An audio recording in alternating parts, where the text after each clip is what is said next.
दुष्काळाबाबत सरकारने ठोस कारवाई केली नाही तर आम्हाला संघर्षाची भूमिका घ्यावी लागेल असा इशारा शरद पवारांनी दिलाय। पत्रकार परिषद घेत सरकारच्या या प्रश्नाकडे आपण लक्ष वेधलं, मात्र सरकार अंग झटकून कामाला लागल्याचं दिसत नाहीये असं पवार म्हणतात।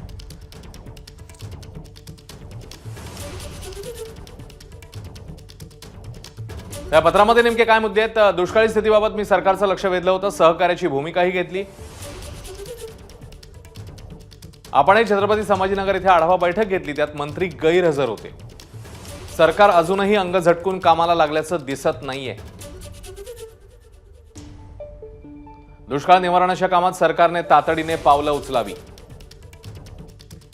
काही आश्वासक बदल न दिसल्यास मला संघर्षाची भूमिका घ्यावी लागेल असा इशारा सरकारला देण्यात आलाय शरद पवारांकडून। निलेश बुधावले आपल्याला अधिक अपडेट देतील। निलेश, शरद पवारांनी पत्र लिहून संघर्षाचा इशारा दिलेला आहे, काय पावलं असू शकतात यापुढची, त्यांची काय अपडेट्स आहेत?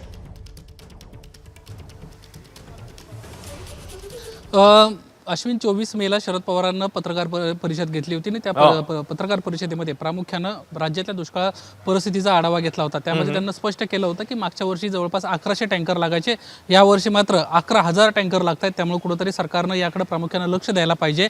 सध्या आम्ही तुमच्याशी आहोत, तुमच्याशी आपण सोबत मिळून हा दुष्काळ निवारण करूयात। मात्र 24 तारखेनंतर आज अखेर कुठल्याही प्रकारचं सरकारकडून पाऊल उचललं गेलेलं नाही आणि त्यामुळेच कुठेतरी आता मला संघर्षाची तुमच्या विरोधात भूमिका घ्यावी लागेल अशा पद्धतीचा इशारा शरद पवारांना दिलेला आहे। काही वेळापूर्वीच मुख्यमंत्री एकनाथ शिंदे यांना पत्र लिहिलेलं आहे। या पत्रामध्ये 24 मेच्या पत्रकार परिषदेच्या निमित्तानं जी त्यांना आठवण करून दिली होती की संभाजीनगरला जी एक मुख्यमंत्र्यांची बैठक पार पडली होती दुष्काळ निवारणासंदर्भात, त्यावेळेस मंत्री गैरहजर होते, किंबहुना याची तुम्ही नोंद घेतली असेल। मात्र कुठल्याही प्रकारचं सरकारकडून या संदर्भात पाऊल टाकलं गेलेलं नाही आणि त्यामुळे कुठेतरी आता संघर्ष आपल्याला करावा लागेल अशा पद्धतीचा थेट इशारा सरकारला शरद पवारांनी दिल्याचं पाहायला मिळतंय।